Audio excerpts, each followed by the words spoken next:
क्या हो अगर आप एक धागे से लटके हो सैकड़ों फीट ऊपर हवा में और अचानक आपको कोई अपना नाम फुसफुसाते हुए सुनाई दे, लेकिन जब आप चारों तरफ देखते हो कोई नहीं होता है। यह है आदित्य का असली जिंदगी का बुरे सपने जैसा किस्सा, एक तजुर्बेकार पहाड़ चढ़ने वाले का, जिसका रोमांचक सफर 12,000 फीट पर एक खौफनाक मुठभेड़ में बदल गया। उसने वहां ऊपर जो देखा वो आज तक उसे डराता है। अंत तक बने रहो, क्योंकि ये बस ऊंचाई का डर नहीं है, ये कुछ ज्यादा ही भयानक चीज है। आदित्य हमेशा से निडर था, एक माहिर क्लाइंबर, उसने कई पीक्स कॉन्कर कर लिए थे, लेकिन दिसंबर 2019 में वो भारत के सबसे खतरनाक रॉक फोर्ट्स में से एक रहस्यमयी कलावंतिन दुर्ग के एक्सपेडिशन पर निकला। कहानियां गायब होते क्लाइंबर्स और रात में दिखाई देने वाले अजीब फिगर्स की थीं, लेकिन आदित्य और उसके दो दोस्त समीर और रिया ने इसे मजाक में उड़ा दिया। आधी रात तक वो आधे रास्ते पर थे, पहाड़ की नैरो स्टीप सीढ़ियों पर चरच रहे थे। सिर्फ उनके हेडलैम्प्स अंधेरे में रास्ता दिखा रहे थे।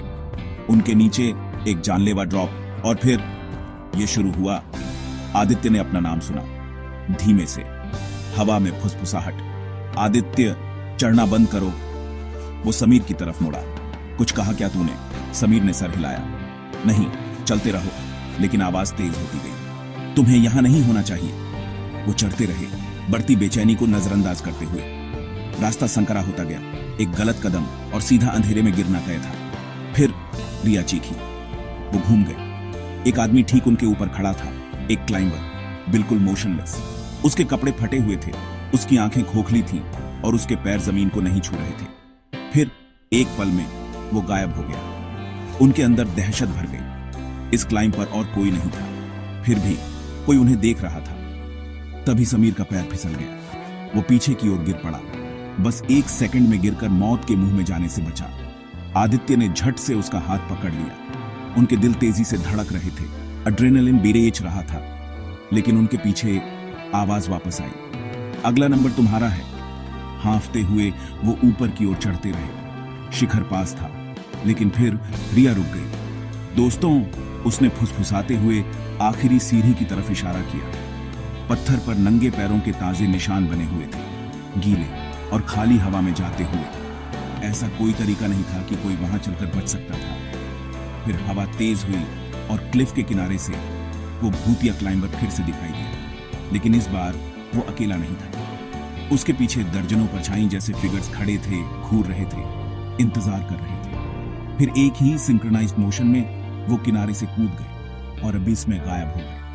वो समझने का इंतजार नहीं करते। वो खतरनाक रास्ते से नीचे भागे, फिसलते, लड़खड़ाते, लेकिन कभी पीछे मुड़कर नहीं देखा। सूर्योदय तक वो नीचे पहुंच गए थे। बुरा सपना खत्म हो गया था, या उन्हें ऐसा ही लगा। जब आदित्य ने बाद में अपना कैमरा चेक किया तो उसे एक फोटो मिली जो उसने नहीं ली थी। उन तीनों के समिट पर एक सेल्फी, लेकिन उनके पीछे खड़ा था वो भूतिया क्लाइंबर, मुस्कुरा रहा था। क्या आप अंधेरे में कलावंतिन दुर्ग पर चढ़ने की हिम्मत करेंगे, या आपको लगता है कि कुछ जगहों को छोड़ देना ही बेहतर है? अगर इस कहानी ने आपको डरा दिया तो ज्यादा रियल लाइफ हॉरर स्टोरीज के लिए लाइक और सब्सक्राइब करें। नीचे कमेंट करें अगर आपको लगता है कि वो भूतिया क्लाइंबर अभी भी अपने अगले शिकार का इंतजार कर रहा है।